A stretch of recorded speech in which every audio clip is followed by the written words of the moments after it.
Welcome to the latest instalment of the CarpFix Live. Apologies, first of all, for the length of time between this one and our last, but we've been ultra busy. Loads of filming, lots of editing, and lots of general busyness. But to start with, obviously, during our CarpFix Lives, we do little giveaways for good questions and stuff. So we've got some bits and pieces from ABC Tackle, some pop-ups, some wafters, some liquids that go with those. So we'll be giving them away for some questions during this CarpFix Live. We'll also be doing the main draw. We've got two draws to do. So that one is for the Fox Alarms is for January, so the end of this month. So because it's the 31st, we're just going to draw that one today. Yeah. But we've also got December's one, which is 5 £100 vouchers. Nice.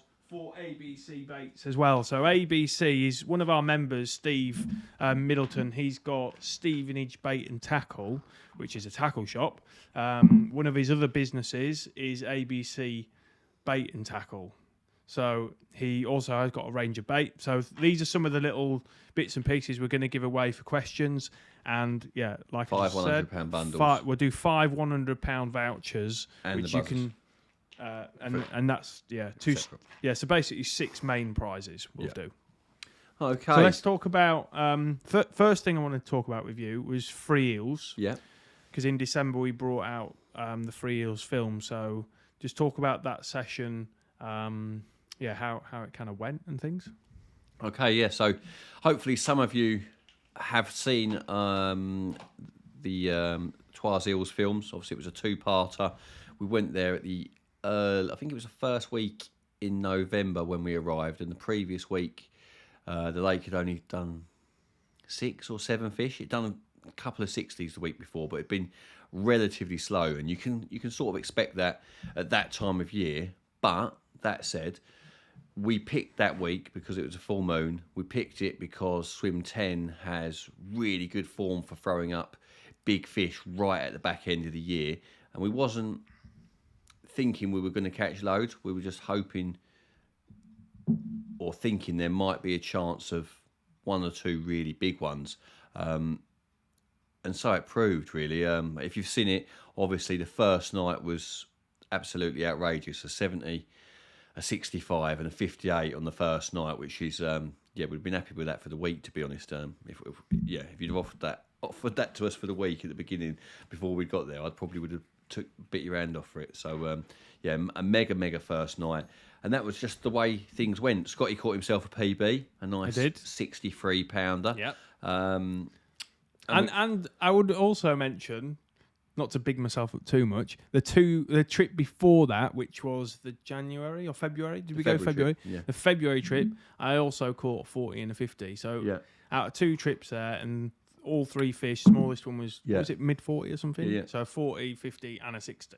Yeah. That's pretty good. And all whilst filming and not really fishing flat out. You know, Scotty, when he's fishing, he takes it sort of leisurely, because he's got other stuff going on. I've got my mind's elsewhere. Yeah, he's not only running all the admin for CarpFix, filming the film, he's doing quite a bit. So hence why this start of this went wrong, because juggling a few things. Yeah, but we're here. But it was a mega film, like a mega couple of films, a mega session. I've been to Twas Eels 3 times now. Once in February, once filming with Corder in September, and once recently in November. And it's probably my favourite French commercial. I like the fact that the lake's mature. I like the fact that the swims are really spread out. I like the fact that you can book your swim in advance. That's a biggie for me. The draw, you're leaving so much to luck. And with the experience I have, I'm trying to make everything count. Every time I go fishing, I'm trying to lay everything I physically can, everything mentally, trying to make myself the favourite, put myself in the best possible position to succeed. And when you can book your swim, obviously you don't know where the fish are going to be in advance, but good swims with good form. And for me to take that sort of risk of coming last out the hat and ending up in a pokey little corner is worth its weight in gold. So Twas Eels, literally, I could not recommend that more highly for a commercial venue for any of you guys thinking you'd love to go to France and catch a big one.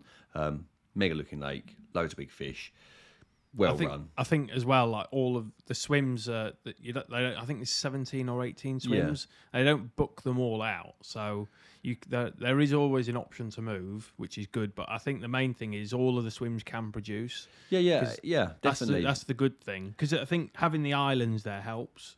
Yeah, and break it up a little bit. And certain swims will suit certain styles of angling. You know, if you can't cast miles, you're probably not best going in swims 4 and 6 and 15. You know, I'm not saying you couldn't catch on those swims. Well, like I out swim 4 in February. I don't know how many. It wasn't far out. Yeah, but you're fishing out in front of 3, weren't you? And if someone was in there, you wouldn't be able to. Yeah, but if you doubled up in 4, you'd have 3 as well. You'd have 3. So it's, you know, you can.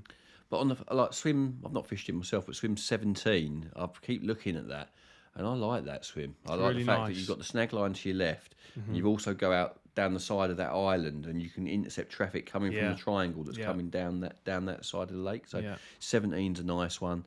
I like 8 as well. Again, not fished it, but I like that little snaggy corner if no one's in 7. Yeah. And that little bay that you fish off the side of 10. If you were fishing, is it 11 or 12 around the other side?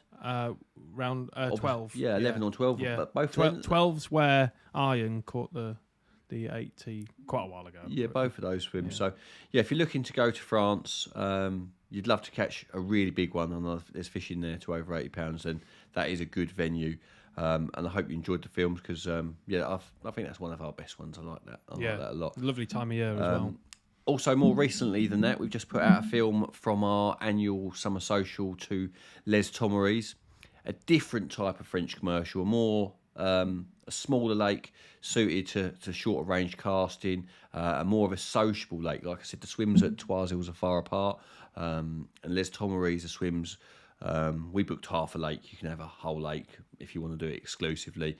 But we had it perfect, didn't we? We're basically on a little point with a lovely little sort of shelter. It's like a tin shack with some benches in it, under some trees. So it didn't get hot, was out of the sun. Perfect place to store all your food, your excess tackle, bits and pieces. And the free swims just dotted out in front. Plenty of space, plenty of water to fish. And we had a jolly good time, didn't we? Even though me and you were pretty sick during. Yeah, I was terrible. I think I got heat stroke on that first day, and it knocked me out for a good 3 or 4 days, which is not great. Yeah. Even though I was covered up and stuff, I was just being out on that boat, which I shouldn't have done anyway. I think I should have just stayed on the bank for the first night and fished short because they were obviously short. Yeah. But is there anything you would have done differently on that session for those that have watched it? Because obviously you stuck to that long range spot and you continually caught fish. Would you have done anything else? No, I'm not saying I caught every fish out of that swim that I possibly could have. Yeah. But yeah, I caught consistently through the trip. Maybe I overbaited at times. I don't think it wasn't like there was loads of fish in front of me. I was just well placed in the middle. You know, traffic coming left and right. They'd find the bait eventually. Yeah, I don't think I could have done too much differently. You know, to be fair. But yeah, another nice venue again run by Carp. If you haven't been on their website, it's www.carp.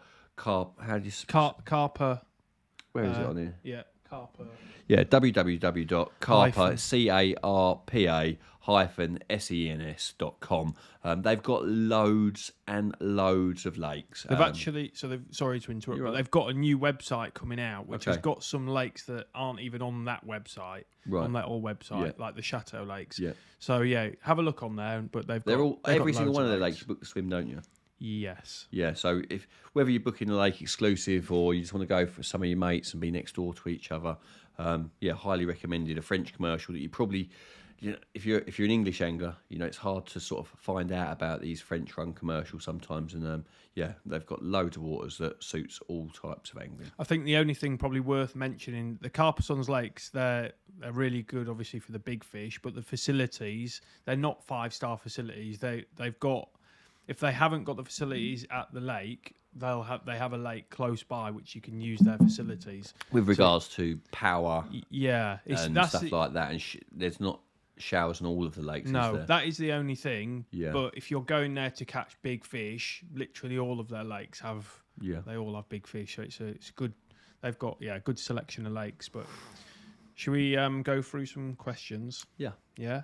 So we've got Paul Manger. This is my first CarpFix live. Wee. Hello, Paul.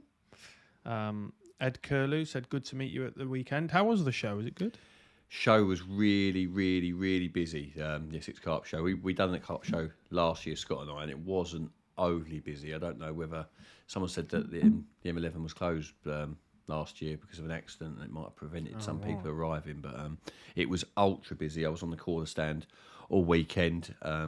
Met loads of people, loads of selfies, signed a few books. Wish I'd had my book on sale there. Could have made a few quid. But yeah, it was good. Good. Martin Shaw. So Martin's coming on one of the Free Eel socials with us. Yeah. He's going in March on swim 10. So next month. Yeah. Well, it's February. Yeah. So 2 months time almost. Swim 10 going in March.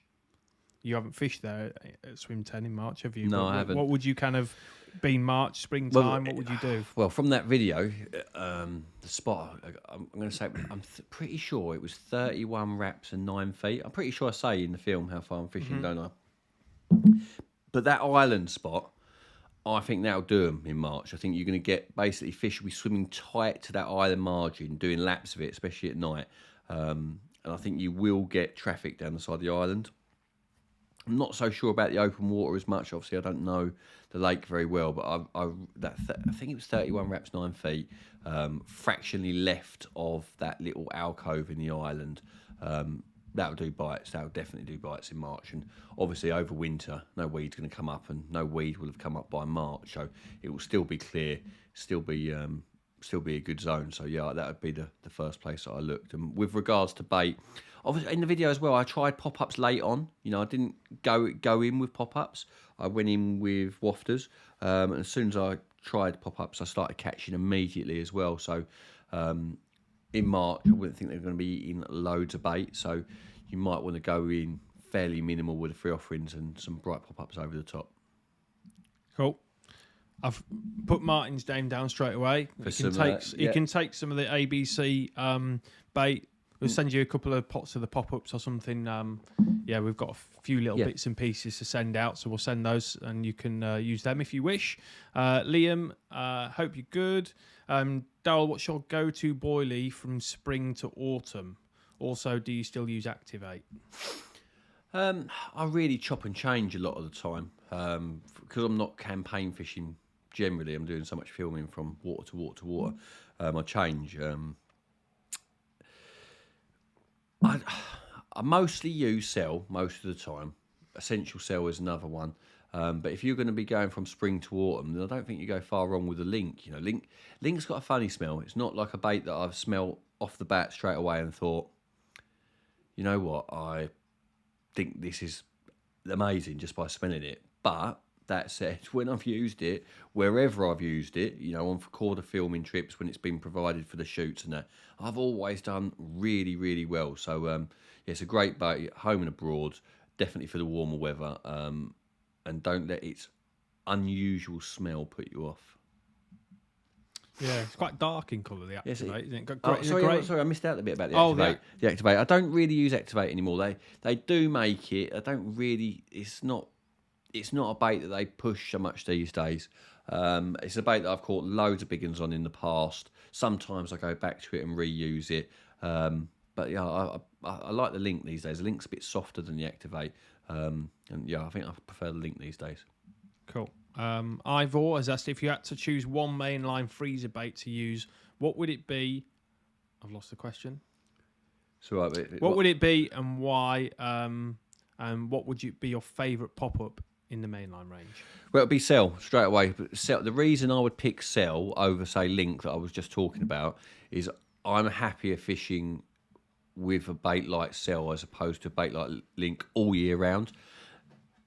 Mainline would tell you, or they will tell you, that Link's an all year round bait, and it probably is. I've never tried it, but what I can say is I've used cell at all times of year, in the depths of winter, early spring, summer, and it's just an all-time classic.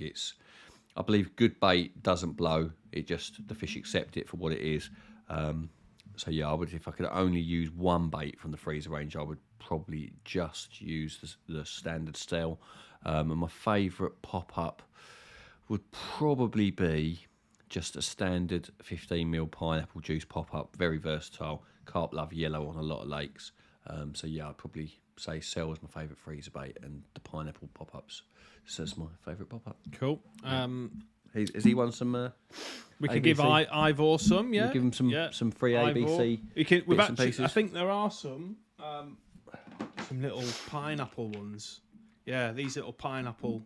They're like a off-white kind of colour. They look quite nice. Nice. We'll try and send Ivor some of those if I remember. Right, let's have a look. So we've got James Ellis first live for James as well. It looks like we've got a few new people joining the lives, which is good. Are we going to the Northern Carp Show? I'm not. Corder aren't, are they? No. So we're not in attendance this year. I know it's a bit smaller. The arena. I don't know what they call it. It'll change venue, isn't it? Yeah, the venue. Yeah, it's a little bit smaller. So I know there's less people there, and it's just Carp, isn't it? So maybe next year if Jamie Porter. So Jamie has asked, Darrell, why do you think singles are so good all year round? Are they good all year round? Yeah. Basically, I've a lot of the biggest fish, not all of the biggest fish, but a lot of my best. Well, not a lot, but a few of my best UK captures have come on single pop-ups, because a single bait in exactly the right place at exactly the right time is all that it takes at times. You know, for example, I caught Colin Brooks two-tone on a single pop-up because it jumped out, because it was there, because it was feeding, because the pop-up went out there without making too much disturbance. I caught the fat lady from St Ives casting a single pop-up to where the fish were jumping. I caught the client from Fen Drayton on a single pop-up out where the fish had been jumping, and that it's no more complicated than the fact that one bait exactly where the fish are feeding exactly like at that right moment is sometimes all you need. Yes, having some bait down there can initiate in a feeding response, but at the same time is basically by getting fish feeding, you're getting them competitive, and you're getting them searching, and you're getting them coming back to the spot.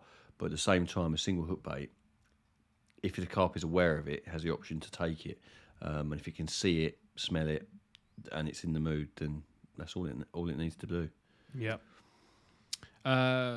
Romain has asked, what is your opinion on the lake bled total feeding ban? So single hook baits only.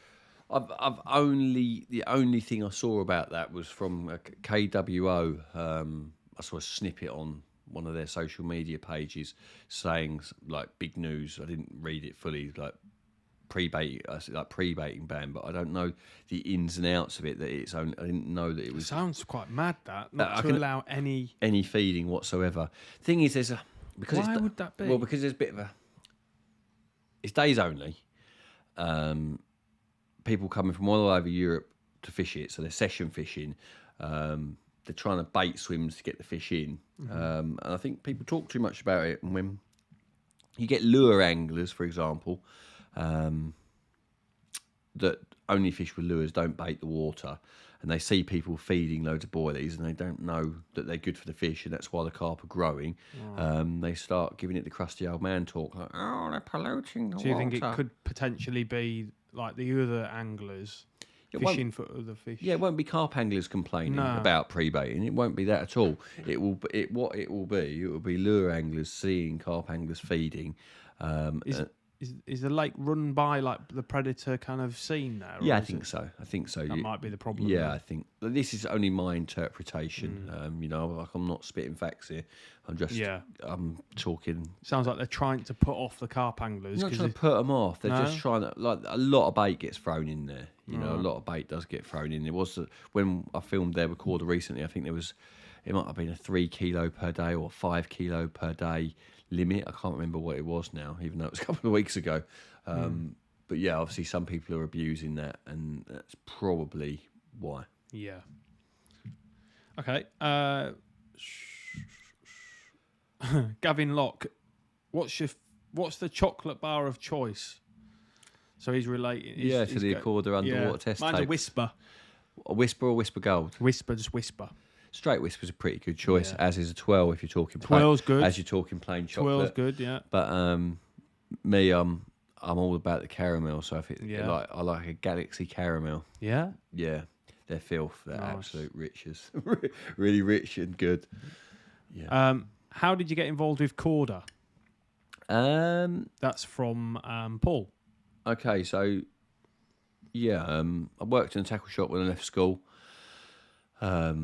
Used Corda tackle during that time anyway, but when I first went to Yateley, caught a fish called the Dustbin on one of their brand new hooks that had literally just came out, and the pictures went into Carp Talk, and I'd done my first ever article, which was in Crafty Carp, I think, or Advanced Carp. I can't remember which one it was now. But obviously the pictures went out of me using those products in a magazine, and I knew Damien worked at Corda. Corda was a very, very small company at the time, but Damien was already there. I knew Damien because he'd worked in a tackle shop up the road from the one that I worked in, so we knew each other via telephone calls about swapping stuff between tackle shops. So there was contact there. And when I caught those fish and they went into the magazines, they called and said, "Do you want to start using? You can have free stuff if you start using our stuff in the magazine and mention it where possible." This is way before social media, and slowly over the years it's just progressed. Little bit by little. And I work part time for them now. Were you with Nash a little bit as well? Yeah. So I think that might have come up in a Corda podcast. I'm not too sure, but I remember hearing it. Yeah, okay. So I was getting free stuff off everyone. When you're catching, Just like, give me the stuff. when you're catching, at the time there was very few big fish in the UK, and those ones from Yateley were like right at the top of the tree. And for a young lad to go there and catch them, it was like people are listening to Who those. is this man? Who is this guy? And Adam Penning was working at ESP, and Mickey Kavanagh had tapped him up, and he was sending me free fleeces and some stiff riggers and some bits and pieces from there. I'd been using Nash bait for a long time, and Nash rods and stuff. At one point I was getting paid from Corda and Nash, and then it sort of came to basically like it was Nash said that they wanted it all or nothing. You're coming on with us on bait and tackle, and if you don't, then there's no more bait. So I ended up staying with Corda, getting on the mainline bait, and I've never looked back. Yep. The rest is history. Yeah, as they say. Okay, so Sepp Camps has asked, a guy from a baiting company told me freezers, so freezer baits, are better in spring than shelf life boilies because of the preservatives. What are your thoughts about that? I know you don't make bait to a degree. Yeah, I'm not really qualified to answer that 100%. Don't want to dig yourself a hole.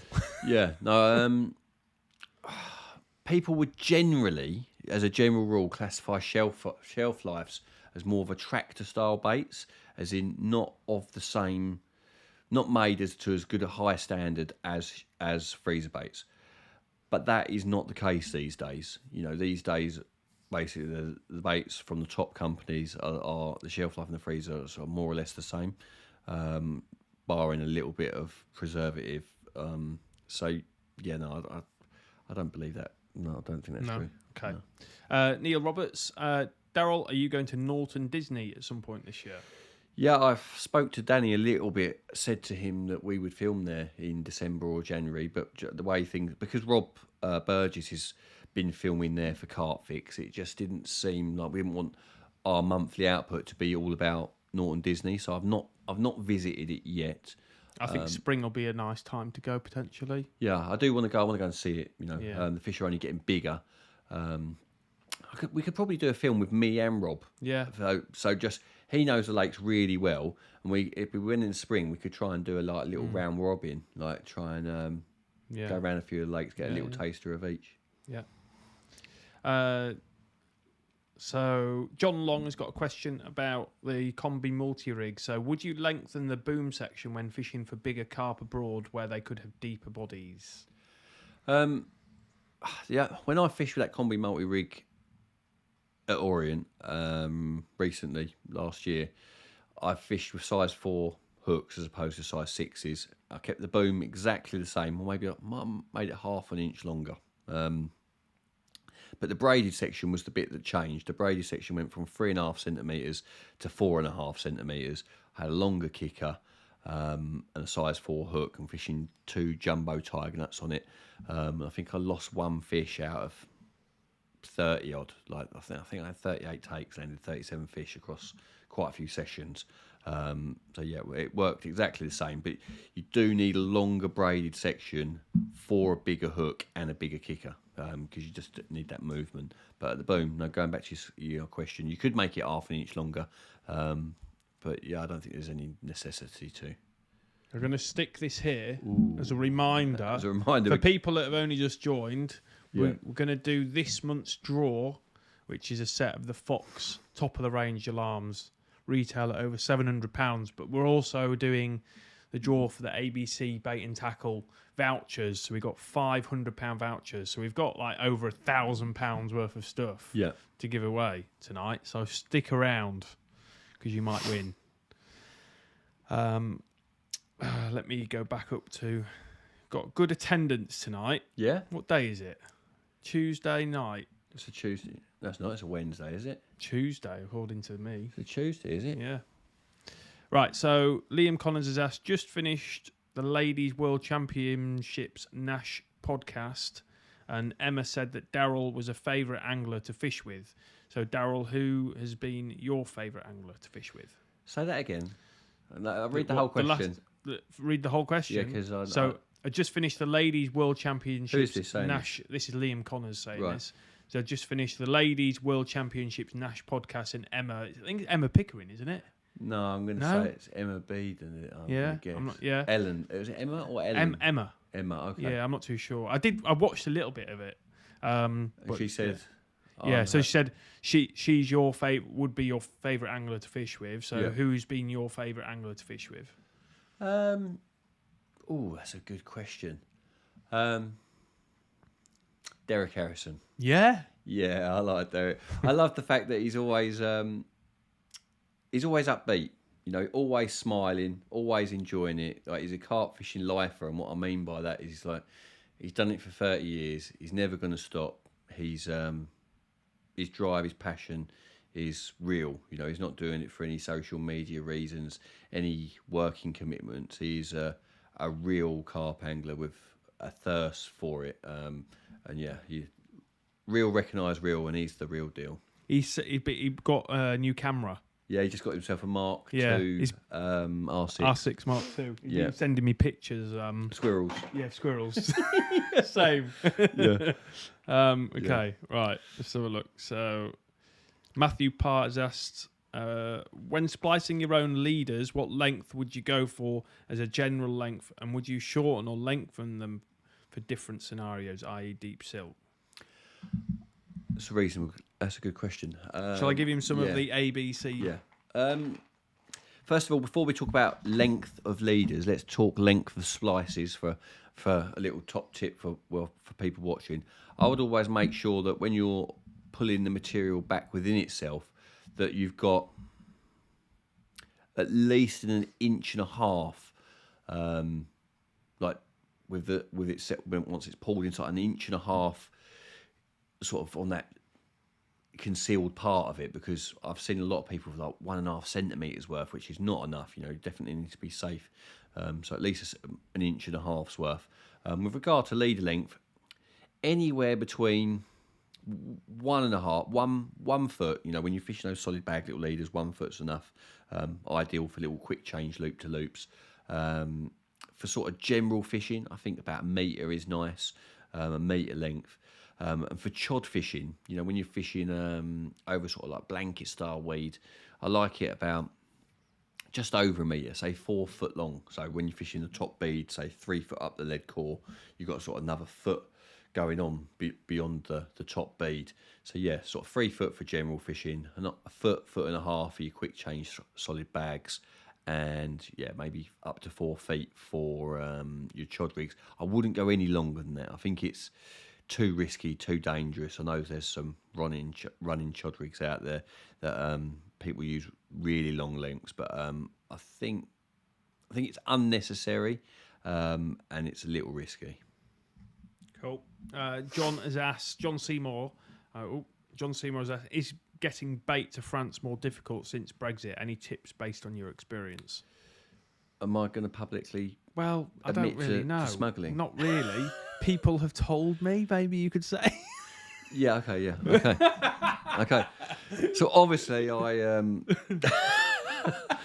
just buy my bait out there.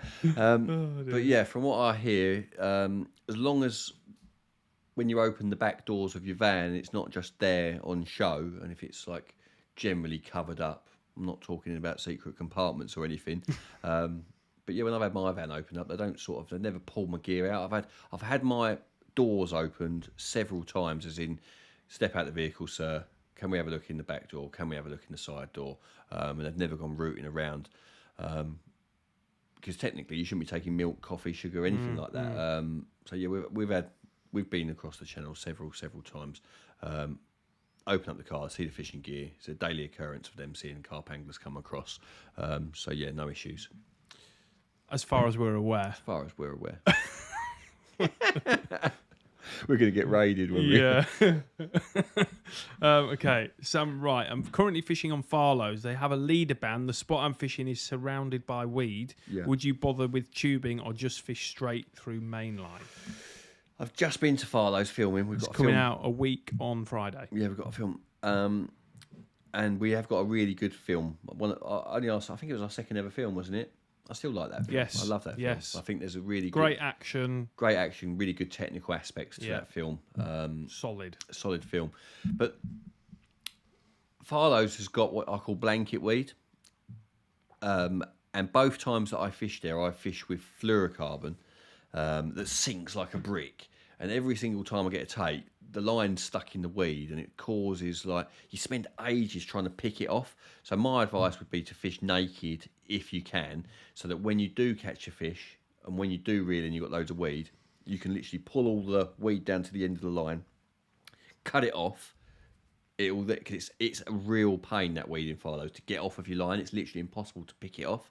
But if you slide it all down to the end of your rig, cut the rig off, and then retie it on once you slid the weed off, that will make your life so much easier. So if I was, next time that I go to Farlow's, I will do that. I'll make sure that I've not got any tubing, anything like that on there, because it's just an absolute pig. Yeah. David McCormick, evening lads, will you be doing trousers and shorts in your clothing range? Probably not in the short term, probably because we're not experts at the clothing. No. And we're probably best leaving it to someone like Corder. Yeah. But it's very tricky, the clothing. It takes up a lot of time to source the right clothing for the outdoors. And a lot of the stuff that's out there merchandise-wise is the same as what's, you can already buy. So it's hard to get unique products, which is why like Corder make them. So probably not, because we don't really have a need to. But mate, if something comes along and we find something that's suitable, never say never. Never say never. But yeah, no is the answer. Yeah. Kevin, given Darrell used to enjoy a smoke, how did you manage to remember your sessions in such detail when writing My Misspent Youth? That's a very odd question. It's not. It's not at all. It's a pretty good question, really. Should we give him some bait? Yeah. Okay.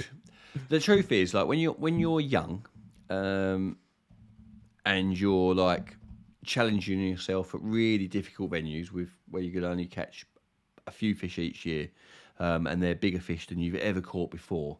Every single moment is important, and I remember a lot of the stuff from my younger years extremely vividly. And there wasn't a real long time between when that book came out and when I caught those fish. So it was very, very clear in my mind. So, yeah, I know smoking, as he said, smoking is said to really affect your short-term memory.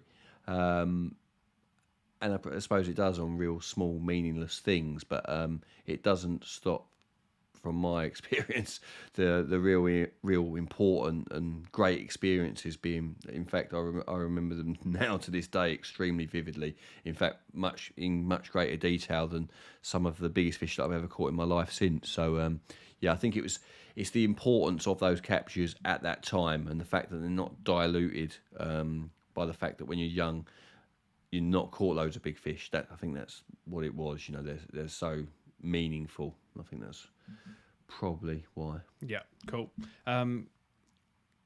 Neil has asked, in the summer, I watched a lot of carp following the same routes on the surface. In your experience, do you think they would follow the same route mid-water or on the bottom? Both. Yeah. You know, I think carp have natural at times. They're always open to change, but if you see carp on the surface taking certain paths across the lake, you can bet your bottom dollar that when they're midwater, they're also using those same lines at times. And again, on the bottom, I remember years ago fishing on Bayswater Day Ticket Lake with Joe Morgan I think it was for Carp TV, and we caught a load of fish in the day off the surface. And I remember just putting a mark float out at the same range we've been fishing on the surface where they've been cruising by, finding a spot, spomming it up, and then again catching really well through the night. So I would take notice of the areas that you're seeing them pass through and the lines they're taking, definitely. Cool. Chris Lines, would you consider doing an underwater film? Yeah, Scotty mentioned that to me recently about us investing in the necessary equipment to do it. Thing is, it's very time consuming, very hit and miss. As Corda have found out, you know, they've got much more money than us and resources to throw at a project like that. And it's been 10 years in the making for this little test tape film. That wasn't the idea when they managed to capture this test tape film. They was trying to do another underwater, but obviously one fish doesn't make an underwater a proper film. So if they're struggling to do it, you know, with all their money and resources, and it is a difficult task. I know the guys at SIP have done one recently. If in the right place, in the right situation, it is doable, and we may look to do it because it is super exciting. I really enjoyed that Corda test tape recently. I was watching it on the sofa at home, and Chloe kept looking over because obviously she knows Dan and stuff, so she maybe watched it because of that. But I ended up taking the headphones out. I was like, "Do you want to watch this?" Yeah. So she ended up watching it. Yeah, I found it really entertaining. You know, even though there's only one carp caught, it was funny at times. Because obviously I know the guys as well. Like my favourite bit about it is when Spooner. when Dan hooks the camera. So he hooks the camera, yeah. and Daniel Jadniat has to go in the boat with him. So the guy who's organising the whole trip, a Dutch guy, and he said it's like being in the boat with a tiger. So you can imagine like when Dan was really angry, and Daniel had to go in the little boat with him to go and unhook the rig. I could just. Like, because I know both of them, I could picture it. And it was, for me, it was so fun. Yeah, so the bit that got me, for those of you who watched it, is when Spooner comes onto the scene, and it was almost scripted but not. And I'm gonna guess, you might know, did Sean put it together? I think so. You can like the quality of the edit. Yeah, because even though there's one fish in there, just the lead up to it was perfect. It was so good. Yeah. Maybe one day we'll do underwater. One day, yeah. I think once that is the key to it is the resources. So it's made like Daniel Jadniat. He spent years. He spent months and months at Norton Disney trying to get fish feeding on a camera. And the key to it is it's all about. It's not the camera.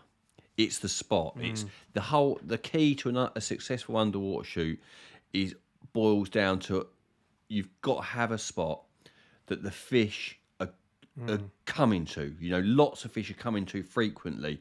An absolute, what you'd call like a glory hole, like an absolute winner. Like that St John's film they done, you know, like that on Henman Hill there, you know, there's a couple of thousand fish, or at least 800 fish at the time in St John's. Yeah.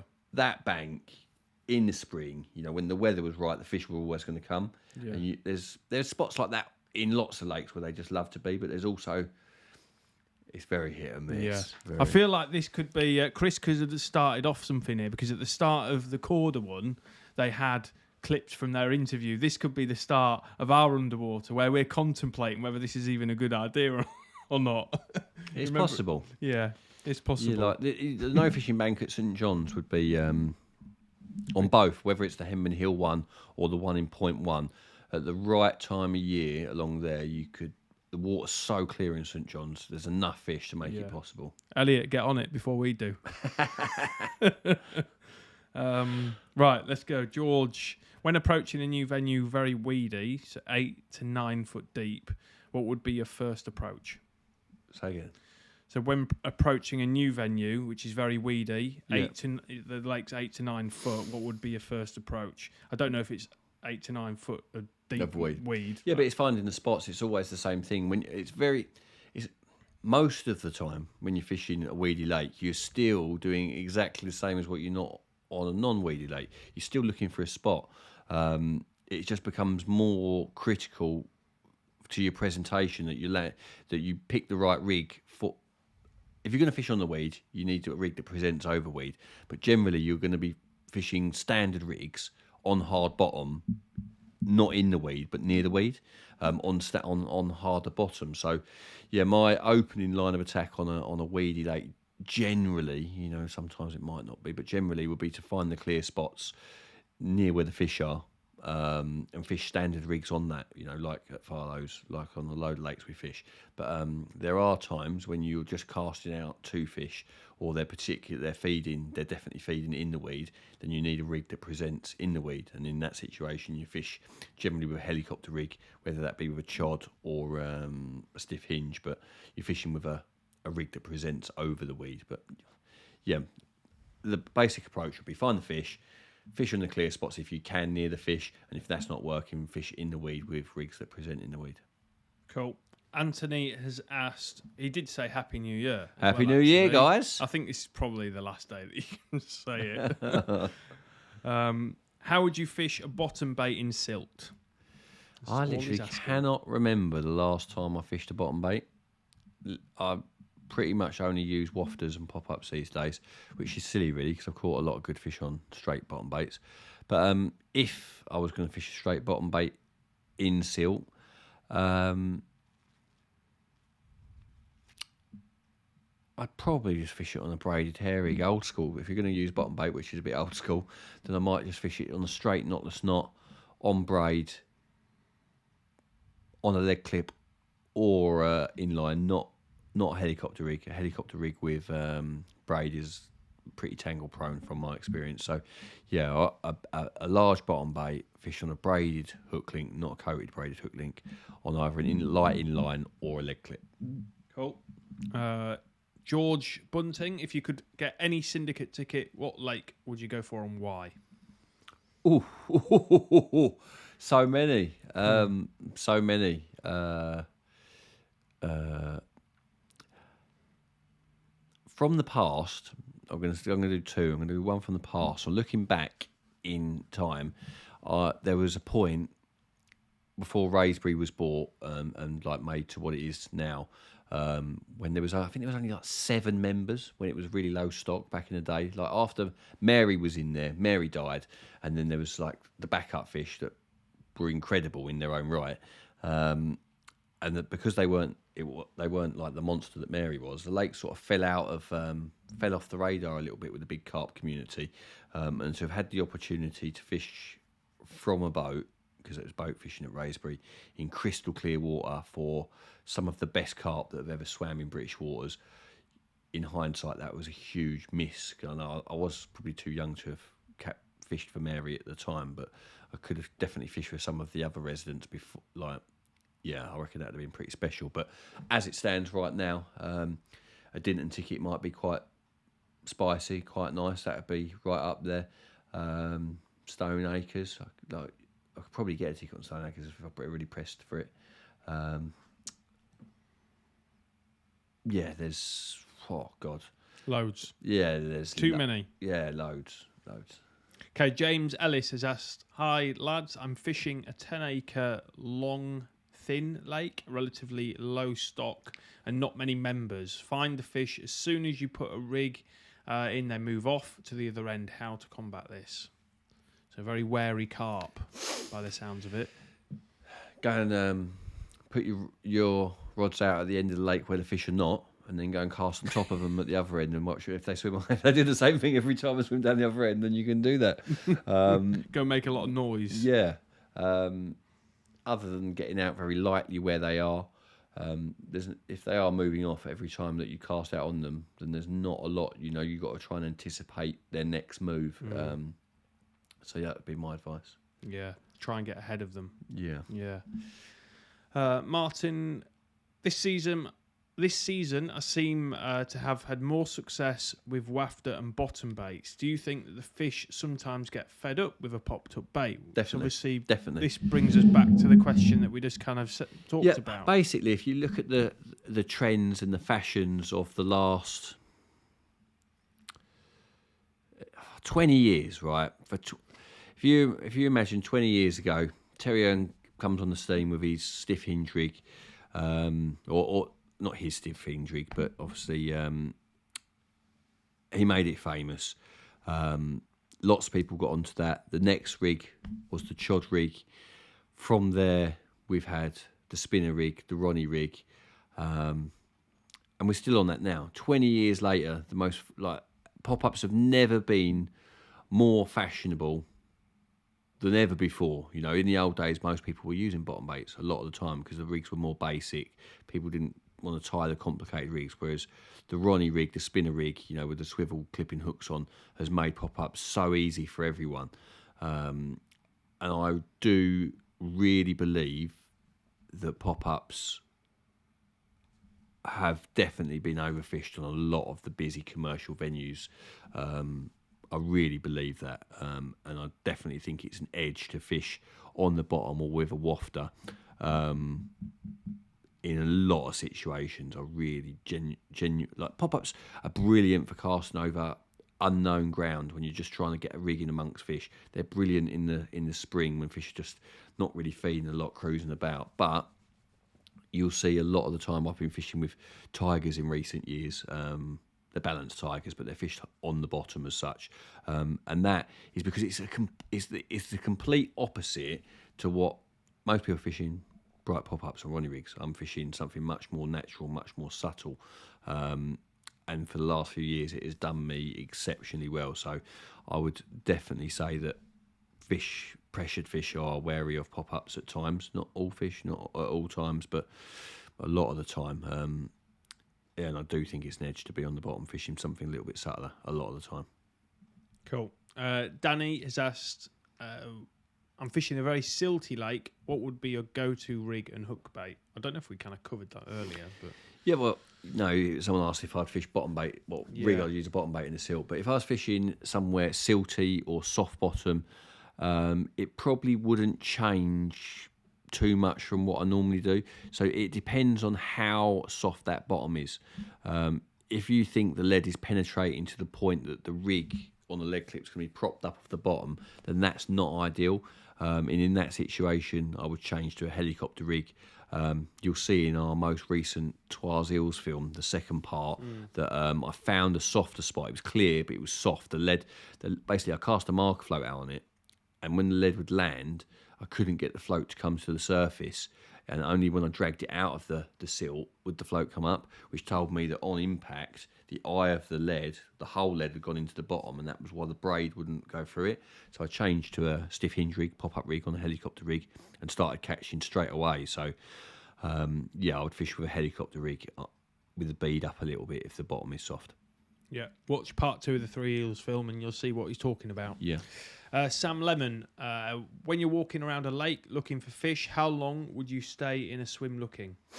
Until you see something? It's a question that hasn't got an answer, that, because there's too many variables. One of my, what I would do if I can is when I'm looking for fish jumping. So there's lots of different ways of looking for fish. There's looking for them in the margins. There's looking for them cruising. There's looking for them under trees and stuff. And most of that takes place after the early morning. Most of the time you're waiting for the sun to come up, the fish to become visible in better light and stuff. But when you're looking for fish jumping, generally, as a general rule, a lot of time you're doing that at first light. When it's a great time to see fish jumping, especially in the spring. And I quite often like to pick a swim that's got a very good view. That I can see a lot of water from, because a lot of time when you're moving between swims, walking, that can be the moment when one jumps. You can just miss it from moving to one position to the next. So pick a room with a view, somewhere where you can see a lot of the lake, a lot of the water that you expect the fish to be in. And if you don't see anything within an hour or so, I would then start thinking about having a little look somewhere else. But yeah, spending a good hour in a room in a spot where you can see a lot of the lake, a lot of the water that you anticipate the fish might be in, would be my starting line of attack. Cool. We'll do another question, and we'll do one of the draws, fire off a few more questions, and then we'll do the last one, all right? Yeah, okay. Because I just need to sort the phone out. Might be a problem, but we'll see. Take that. Lee has asked, Darrell, when fishing weedy lakes, how would you have your line lay? Would it depend on the distance you were fishing at? Yeah, again, it's a very difficult question to answer, because obviously you've got a lot of variables. You've got how deep is the water, how much weed, how far out are you fishing. Generally, I fish really, really slack when I fish close in, sort of under 30 yards, but not in thick weed. If it's thick weed between me and it, then I'll fish with a semi-slack line with just a bit of a drop on the bobbin, because I want to know, I want to be on the rod quite quickly. I don't want to give the fish too much time to build up momentum and get deeper into the weed. So, yeah, when I'm fishing a sort of short to medium range, I'm fishing sort of semi-slack, a bit of a drop on the bobbin, a bit of a droop in the line. And when I'm fishing at long range, I'm fishing sort of semi-tight, not like bowstring tight in weedy situations, but sort of a tiny little drop on the bobbin. So yeah, generally in weed, not too slack, never really, really tight. Yeah, that'd be my advice. Cool. Still need a little bit more time, so I'll give you another question. We've got one from Liam Rogers. With naturals being used more and more in the past couple of years, do you ever use naturals in your own angling? I've done well with castor and glugged boilie crumb. Yeah, if you look at the last Farlow's film we've done, I was using a bit of castor there. And the most recent one we were using maggot. I genuinely believe that you cannot better natural bait. I've watched fish in fish tanks eating boilie crumb, sweet corn, and maggot, and the reaction to maggots is in a tank. It's levels. It's just levels apart. They seem like they're just excited by natural bait, but it comes with a downside in the fact that they're very prone to catching nuisance fish. You don't want to be on a lot of lakes that have got mixed fisheries that have got a lot of bream and tench. You can just end up getting plagued by them. But at this time of year, I do use naturals a lot on waters where the nuisance fish aren't too bad. And if you can get away with it, they can't be bettered in my opinion. Maggots, casters, worm, absolutely lethal in the right place. Like Bayswater. The Bayswater Syndicate, Testing.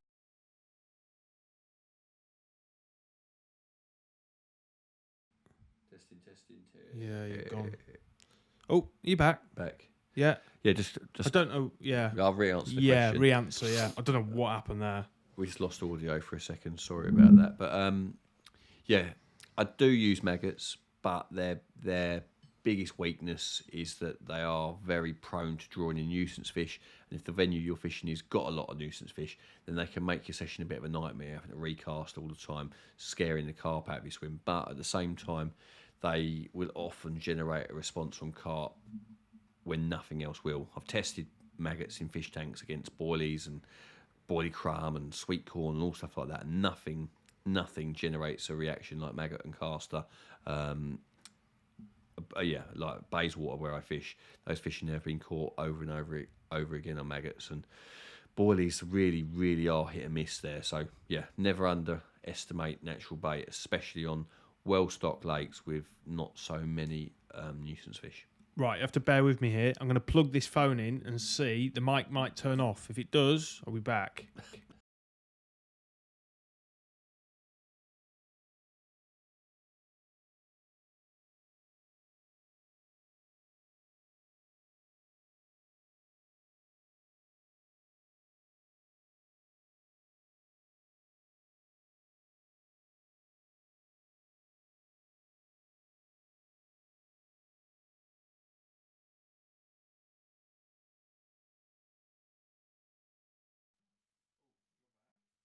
You there? I don't know. Tell me. Yeah, you're there. Okay. Right, we're nearly there. I'm going to plug this one in. 1, 2. 1, 2. 1, 2. Not yet. Are we there? We just need yours anyway, so it's fine. Okay. Right, yours is working, which is fine. Good. So, right, okay, so let me steal your microphone for a second because mine isn't working for some reason. So we've got the first draw we're going to do is for 5 £100 vouchers for ABC Baits. So ABC Baits, part of Stevenage Bait and Tackle. If you go on to stevenagebaitantackle.co.uk, you will see all of the range of their bait. So you can choose basically £500 worth of bait. And yeah, hopefully it catches you a few carp. So we'll do 5 winners. 5. First one, Robert Shadwell. Well done, Robert. Gareth Nuttall. Matthew Clark. Luke Hardingham. One more, yeah? Yeah. And Ian White. So they're the winners for the... Hope you wrote them down. Well, they're on here. It's recorded. It's all recorded. So bear with me. What we'll do now, just to get them out of the way, we will do the draw for the... No, we'll do that in a second. I'm going to do the draws for the November... So the November community page. So on the community page on the app, or you can do it on the website now as well. As long as you upload a picture onto there each month, you'll get put into a draw for a £50 Johnson Ross voucher. And next month, we're going to do an overall draw. So all of the entries get put into a big draw to win a £100 voucher. So this is for November's £50 Johnson Ross voucher. Josh Garrity? Yeah. Yeah. Right, so let me go back. A little bit of messing about. So now we're going to do December's because we're a little bit behind because of Christmas. Because we didn't do one last... well, November, December. Right. There aren't many on this December one. Not a lot of people got out there fishing. It was cold. But here we go. £50 Johnson Ross voucher for Joey Rose. Or Ross. Rose? It's got to be Rose, isn't it? Yeah. Right, Joey Rose.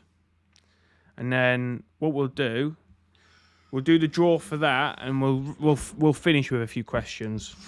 Yeah. Because I'm sure people will leave once they realise they've not won the alarms. Bear with me. Right, Fox draw. Here we go. Right, so as long as you remember... Can they see it? They can't see anything at the moment. They can see the phone now. Yeah. Here we go. Right, so this is for a set... What are they called? They're RX Digitals. Yeah. Top of the range alarms. We've only got one set, so you've got one shot at winning these. Obviously, you... Is it three heads Three, receiver? yeah, 3 in a receiver, yeah. Ooh, Good luck, everybody. Yeah. Good luck. Here we go. Tom Davies. Tom Davies, you've just won yourself 3 Fox RX Micron Pluses and a receiver. Very nice, that. Very nice. Right, let me get... What I'll do, I'll get a question up, and then I'll relink this microphone. Bit of messing about. So unprofessional. Right. George Cook. Best bait for increasing a gravel spot this time of year. Currently using hemp, boilie caster, big lumps of salt, 1/2 kilo at a time. So best bait for increasing a gravel spot. Okay, so yeah, that's quite a nice little question. That I like that. Boilie crumb would be a brilliant one. Obviously, you're talking about birds are going to come in and try and eat off these spots, especially over time. Birds will find where the bait's going in, and making it as difficult as possible for them to come in and smash that. Hemp's good, definitely a good one. Again, caster, but it's expensive. You know, caster's a great bait, but very expensive to be feeding with. So yeah, I would go in with some sort of ground bait, whether that be boilie crumb, flaked maize, because once flaked maize has been prepared with like hot water, it breaks down into tiny little pieces. So yeah, flaked maize, hemp, boilie crumb, that little combo, that would be a very, very nice little mix to get some spots nice and clear. Cool. Right, let me just bear with me. I need to get back to my questions. I think I've been looking at the wrong mic the whole time. I just realised I've been looking at that one. That's all right. I usually cut to that one on when you're doing when you're talking. I'll cut to that one.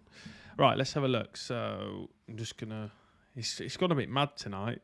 Loads of questions. Yeah, it's because I'm giving stuff away. Yeah, Tuesday night madness. Right, let's have a look. Right, I've got that one. Okay, Daniel Howe. If you could have your dream social, what lake would you pick? And which 3 anglers would you take with you? I think we had something very similar to this on a previous one. Dream Lake and Dream Social.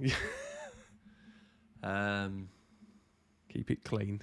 I hadn't even gone in that direction. I had a car. I know what you like. Yeah. Oh, cool. No. 3 anglers. What, including myself? Well, no, 3 other anglers. Okay. Derek Harrison, obviously, he's my main man. Tom Stokes, he's a good lad, and mate Phil the Can. That sounds like a good laugh. Phil the Cans, he'll bring the beer. Yeah. Yeah. Right, Chris Noble. How do you prepare your boilies during the winter compared to the warmer months, if any change at all? Just using less generally when it's cold. Definitely reduce the amount that I feed. Breaking it down into crumb is a brilliant way to get the water into it faster, maximise the attraction for not without overfeeding them. But you got to do it. Crumbing your baits up will make it more likely that you catch bream. You know, a lot of lakes have a lot of bream in. Like for example, if the lake, I would not crumb my baits up if I thought I was going to get plagued by bream. But one thing you can do to get more out of your boilies in the winter. Boilie crumbs are a very, very underused tactic, and soaking your boilie crumb in liquids, that again will really help to add attraction to your swim, whether that be something like Bailey's, Smart Liquid, that sort of thing, syrup from tiger nuts. Boilie crumb soaked in attractors is a win. Cool. Curtis Brown, any leaks you can share with us about upcoming films or something else that is coming soon? Okay, well, we've got a session to Cheshire Lake, which is in the can still. I've just started that, editing it, and it looks really nice. Right, so yeah. Lovely colours. We caught several, it was like it was early October. We caught a few 50s, a couple of 50s. We had the lake exclusive, tiny little lake. Real nice. What else is in the edit can? So we've got, from this week, so we've got Mozza's vlog coming out Friday. Caught some really nice fish. Yeah. Then we've got the Farlow's trip that you did recently. last month. So that's a recent one. We tried to bring out as soon as possible. Then we've got Rob continuing his session on the Deep Lake at Norton Disney. Forget the name of it. Yeah. Then we've got the Cheshire Lake film. Yeah. Then we've got... So Jacob Worth used to film with us and then stopped for quite a while because he went to Nash to work full-time there. So he couldn't come out with us because he didn't know how much time he'd have. But now they've figured everything out. He's currently out now filming for us. So it's going to be maybe filmed a little bit vlog style, but it's not going to be a vlog. There's going to be a topic to like, so there's going to be something that you can take away from it. It's not just going to be following his fishing. He's going to be giving you some like advice for fishing those urban kind of lakes. Then after that, we've got Brasenose 1 with Tom Maker, which was a summer session, so a little bit out of sync with the time of year, but he caught like 45 fish. That's why it's not come out yet, because it's going to be a big edit. Yeah, literally going to take forever. Yeah. And then after that, we've got a Rob Burgess fishing a new embryo lake, the Balkin Lake, which is a new lake that I think you can book sessions on there. I'm not too sure it works, can't remember. So we've got loads. Yeah, there's loads coming. Yeah, if there's anything that you would like us to film, yeah, we're still planning stuff. Yeah, but it's still nice to have people giving suggestions of what they'd like to see. Yeah. Because we're pretty random. We're trying to do loads of varied content to keep everyone happy. But yeah, we're always open to suggestions. If you've got nice venues that you'd like to see us visit, or just suggestions. We obviously won't be able to do everything that's asked of us, but we're definitely open to suggestions. So feel free to send us them. Yeah, we have got another river session that we're going to do in April. The last river one that we did in France was quite a. It looked a lot of people watched it from the stats that we looked at. So we're going to do another one of those. I think one with more carp this time though. Yeah, a river with carp, not a river with catfish. But I think people enjoyed it even though there wasn't many carp. So yeah. Anyway, there's lots to come out over the next couple of months. It's all in, it's all been filmed, so it's all kind of ready to go, bar the edit. But we'll get those done with the power of myself and Ash. Yeah. Right. What's your most used rig, Richard Salmons? Well, if you watch a few of the videos, you'll see the combi multi rig from time to time. Richard might be a new member. Yeah. I'm not a man of many rigs, but stiff hinge for the pop up rig, combi multi rig for me wafters, braided rig for the solid bag, and a zig rig. All of those have been featured at various times on CarpFix, but you only need 5 or 6 tools to do all jobs. Okay. Lee Curson has said, as a die-hard member of CarpFix, can I have that picture on the wall far right? I don't know if he means that one or that one. Which one? Ask him. I don't know, but so Lee, I've not cleared this with Darrell yet, but I'm going to change the pictures. Yeah. So Lee, email me, info@carpfix.tv, and tell me which one it was. Oh, right. He's looking at it like this, so it must be this one. You'll be looking at it as you're looking at it on the screen. Yeah, so that one, yeah. Yeah. Lee messaged me because I am going to change them just to change it up a little bit. Freshen up. Yeah, and you just said it at the right time. Timing is everything, isn't it? Yeah. I've made a note of it anyway, Lee, but please do email me because I won't get to you anytime soon just because there's a lot going on. But David Coates, do you think that the loner fish in the lake shoal up with the majority of the stock in a small area of the lake in winter, or find a little area of their own? Again, a question that's hard to answer. Yeah, there's no stuck hard fast rules. I would find it hard to believe that fish that are sort of almost dormant when it's really, really, really cold would do so completely alone. I think they feel vulnerable at that point. And it's always about safety in numbers. When the lakes get really, really cold, and the fish start huddling up, they'll be generally in a massive group because it's safety in numbers, and generally where there's some cover if possible. If there's no cover, then they quite often just sit out as far as far as possible from angling pressure. But I don't think it's impossible for a group of fish to be away from the main pack either. Yeah. Simon, about fishing free eels in March.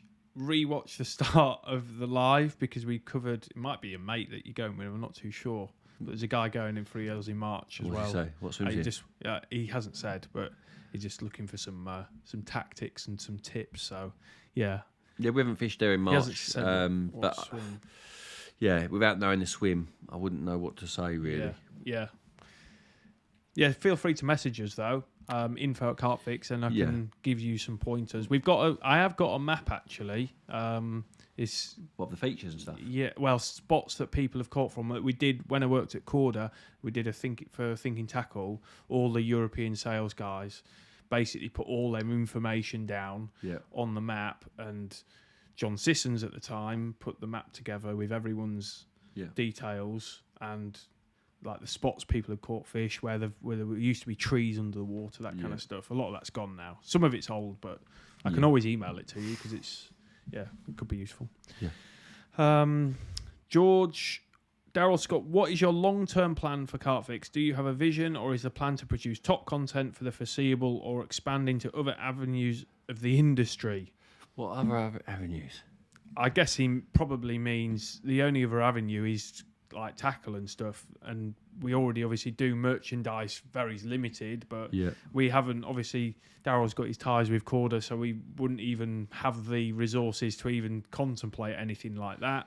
My main focus is just to keep making films, and as long as the longer it goes on, the more more value the library has.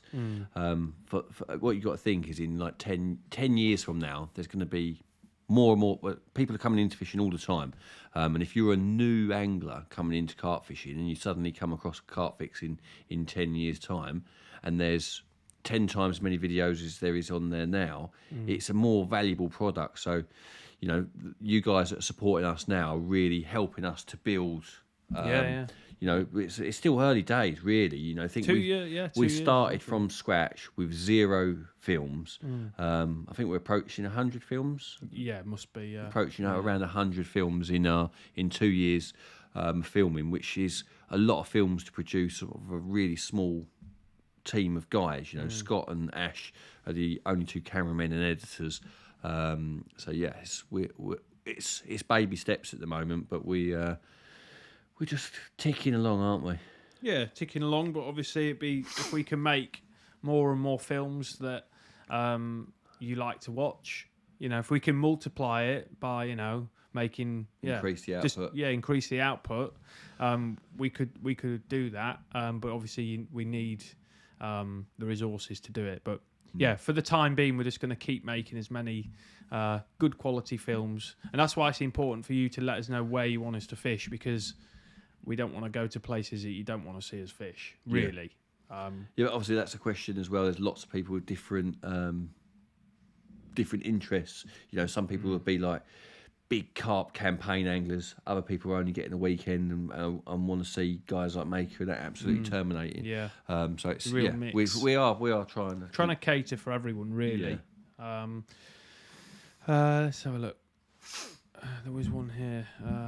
Best braid to use fishing up to 30 wraps at certain times of the year on very weedy pit.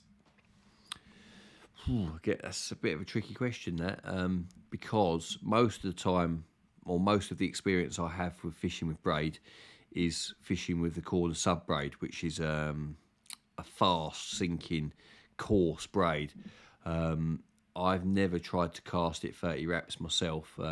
When we fished at the aquarium, I was fishing 23 wraps with it, and it was going out there pretty easy. But yeah, 30 wraps with thick, coarse braid like that, I don't know. You know, I haven't tried it. Saying that, I'm pretty sure Stokesy fishes with sub braid most of the time, and I'm sure he's fished it up to 30 wraps. That sort of range. I know you've got to really whack it to get it out there, but again, going back to the other part of the question, if it's weedy, that braid sinks so well, although it'll be strong, it's gonna really sink down into the weed and possibly cause you some trouble. So you could use floating braid, but the trouble with floating braid is that it collects sort of whatever's floating on the surface of the lake, builds up on the line, and as that builds up, it creates more and more tension to the point when the lid loses its hold on the bottom and slips. So I haven't really got any recommendations that I would want to give. George Bunting has asked a question for us both. What is your favourite venue you've filmed at together? So maybe it could be from when I was at Corda, or it could be from from I think CarpFix. those wazing films are pretty special, Yes, lad. just the time of year, that spring when everything's coming to life, and then those mornings where you can just hear birds, and then just the anticipation. You know, could have blanked. Could have blanked. Could have blanked. Easy could have blanked. Yeah. And that's why they filmed the way they were. You know, you didn't know what was going to happen, and to have caught those 3 fish, you know, in that short spell of angling. Yeah. We had the cars parked up our bottoms, didn't we? Yeah. We had that little, when we were in that bowl swim, no one could mess with us. That was, that's You pretty, know, no one's coming into that bit of water. it's like a private swim. It's like you got your own 1 acre pool, and all the carp in the lake were there. That's pretty special. Yeah, it was. 55-pound common. It was crazy. Yeah. Personally, I like the more wild kind of like lakes and rivers and stuff like that. Yeah. So, I mean, it's hard to pick certain ones really, but I like the more adventurous ones. We haven't done the like the Seine was good. I know we caught 1 fish, but just going on a boat, you don't know what's going to happen. You don't know what you're going to catch. Yeah. End up catching catfish. I like fishing like that. Yeah. I don't like filming like that. Yeah. Because I feel under pressure to deliver. Yeah. You know, when it's out of your control, isn't it, to a degree? Like if I can't see them, I'm worried. You know, that's. You know, when we're filming, we find fish. I'm always always confident. As soon as we are where they are, I know that the techno's going to work. But that's what people like. Seeing the challenge. I think people like. They want to see me suffer. Yeah, they do. But when the pressure's on and you can't find the fish on those sort of venues, it is difficult. But like we said, we've got a venue coming up soon, haven't we? Where we should catch some fish in pretty epic surroundings, in quite unique style of fishing. So yeah, we almost cancelled it, but we're going to try it. I'm going to go for it. It's going to go one way or the other, I think. Yeah. Right, let's start to wrap it up because we've been going a long time tonight. Yes. Right, from that one. Love the app. I download films to watch when fishing. That's good to hear. So if you don't know, you can download all of the films. I think it downloads them for 30 days and then you have to re-download it. It's just so it doesn't take up a load of your space. So pleased to hear that you're doing that. How long have you been fishing, Scott? So I started fishing when I was at like probably did a little bit in primary school. Secondary school, start of secondary school. Don't know what age you are in year 7. 11. Yeah, so about then I used to fish on the river that was about probably a mile or 2 down the road.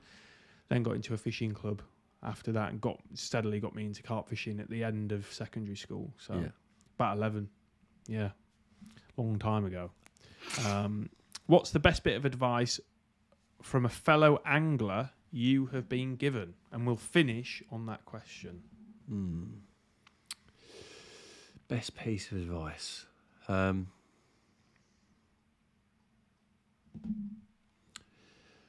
I actually don't know the answer to that, but I'm going to give my best piece of advice instead. The single biggest thing that you can do to increase your chances of catching is to go more frequently. You know, that's whether everyone's under certain time constraints. I understand that. I've got different responsibilities and whatnot, but like anything in life, you get out of it what you put in. And I mean, whether the effort that you put into placing your rigs, the effort that you go to finding the fish, the effort that you go to checking your hook points, but all of that is irrelevant if you ain't there. So I know it sounds silly, but make the time to get to the lake as much as you can at the best times. Try your best, and you know that is going to stack the odds heavily in your favour. Let's just go through these questions real quick because there's quite a few on here, and I reckon we can do them pretty quick. No problem. But it won't take us long. No. I'm going to go from the bottom up to where we just were because there's lots of questions tonight, which is very good. Yeah, it's good. It's good that it's busy, people. Yeah, it's good. On. Yeah. Will there be more anglers to CarpFix in the future? Like I say, Jacob's coming on very soon. We'll hopefully have his film. And yeah, we haven't got anyone else planned at the moment, but it goes. We're always open to it. Obviously, some anglers are already tied up in contracts with our competitors and stuff. So obviously that makes that situation difficult. But we're always open to having new people on. If they've obviously got to be an experienced angler. You know, as you've seen, we only work with at the moment pretty much genuine professionals. Yeah. But at the same time, you don't have to be a professional angler to come on CarpFix. If you can create good content, Yeah. interesting content, and we would be open to having anybody on. You know, Yeah. That's the main thing, that it's interesting and it's well filmed, and they know what they're talking about, as long as that's the case. UK river film would be a treat. That's from James. Guess we could potentially do that with Jacob. Yeah. With you and Jacob. Yeah. Because we did speak about that quite a while ago, I think. Mark is asking for more Techers videos. Yeah, I've been thinking we should do some more techno. I'd like to do a fundamentals film, like just go somewhere easy and go through the app, like the real basics. But like that is what separates all of the very best anglers. They're all doing the basics well. That's the fundamentals, and really sort of put an emphasis on the fundamentals and showing people how you do that. You know, one of the biggest things that you can do is making sure that your bait is over your rig. And I know that just sounds so blasé, but like going through the difference between your spawn rod, your fishing rod, your marker rod, making sure that your rod position is consistently in the same place when you're feeding the lead down. These real small things, you know, they make such a difference. You know, you really just can't believe how much of a difference they make. So that is something that I'd like to do at some point, a fundamentals film. Yeah, that's a good idea. Neil Roberts, the Kaizens. So he's just ordered some 12-foot 3.5 test curve.